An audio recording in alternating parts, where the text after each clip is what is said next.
everyone, my name is Rob Nittman. I'm the Performance Sport and Fitness Officer for the University of Brighton, and today's Wellbeing Wednesday we're going to talk about sleep.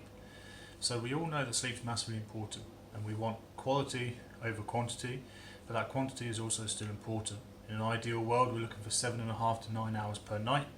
If you are one of the 5% of the population who need less than that, lucky you. I'm not one of them, and I make sure I get my sleep every night. Part of that for me is finding a structured routine. I do the same thing every night before I go to bed, and my sleep environment stays the same no matter what. Whether I've been out on a night out with some friends, whether I've been playing sport, or whether it's been a normal day at work, that night stays exactly the same. So how does that look? Well, the best things that you want to implement are having a cool, dark and quiet room to sleep in. Okay, so cool, we're looking for 16 to 17 degrees Celsius. That way you're not too warm, not too cold. And ideally you want to be sleeping in your birthday suit.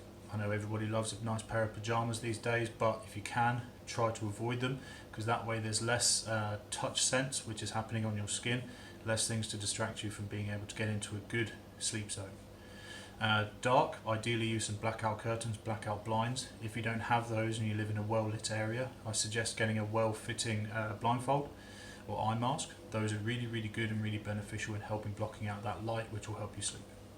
Last one is it being quiet. Again, if you live in a busy area and you're unable to sleep very well, it might be worth investing in a small pair of waxy eardrops that you can put in, and that'll stop that sound getting in there and make you be able to sleep that little bit more soundly.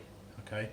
Outside of that, it's finding that routine before bed, and a big part of that is going to be caffeine and electronical stimulus. Okay, so the first one we're looking at is going to be that caffeine. So it's got an 8-hour half-life. So for me, I stop drinking it now at 3 p.m. That means that by the time I go to bed, the majority of it is out of my system, and I'm going to sleep in a much better quality than I would if it was there. I know a lot of people like to have that espresso or a cup of coffee before they go to bed. If you can, try and make it decaf. You're saying, a lot of people say that it doesn't affect them, but it will be. You know, caffeine is in there and it is a stimulus, and it will be affecting your sleep. So try, if you can, to reduce the caffeine content in the 6 to 8 hours before you go to bed. The next one is going to be electronic stimulus. This is massive, especially with all the blue light that we have in our society these days. So try your best to get away from your laptop, get away from your TV, your iPad, your phone for at least half an hour before you go to bed, ideally an hour. That way you're giving yourself time to down-regulate, getting into a position where you're able to go to sleep. If you want more information on how to sleep well, I thoroughly recommend a book called Why We Sleep by Matthew Walker. It's a really great read, and a relatively easy read considering some of the science that's in it. So I massively recommend it. It's available on Audible, Kindle and paperback. Paperback would be my recommended if you're going to read it before bed.